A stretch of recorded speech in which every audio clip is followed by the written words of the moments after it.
Hello নমস্কার সবাইকে। আপনারা সবাই কেমন আছেন? আমি ভালো আছি। আজকে আমাদের পাড়াতে রাম ঠাকুরের মন্দির স্থাপনের জন্য একটা জায়গায় ভিত প্রতিষ্ঠা করা হয়েছে।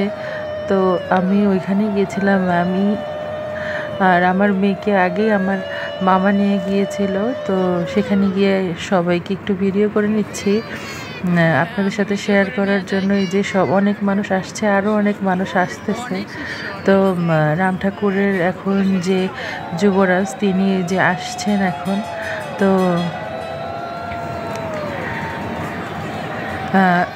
এই তো রাম ঠাকুরের যুবরাজ এখন আসবে। তো আমরা সবাই ওনাকে দেখছিলাম আসার জন্য, সবাই এখানে দাঁড়িয়ে ছিল পাশে। তো উনি আস্তে আস্তে আসতেছিলেন।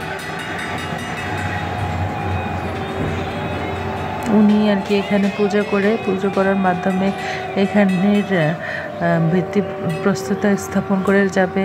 আর এই যে উনি এখন চলে এসেছে, ওনাকে সবাই গোলাপ জল আর ফুল দিয়ে সাদরে অভ্যর্থনা করে নিল।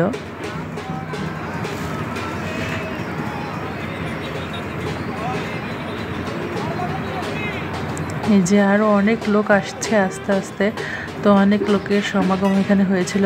কাকিরা এসেছে, জেঠিরা এসেছে, সব মহিলারা আমাদের পাড়া সবাই গিয়েছে, সবার হাতে মোমবাতি ধূপকাঠি দিয়েছিল।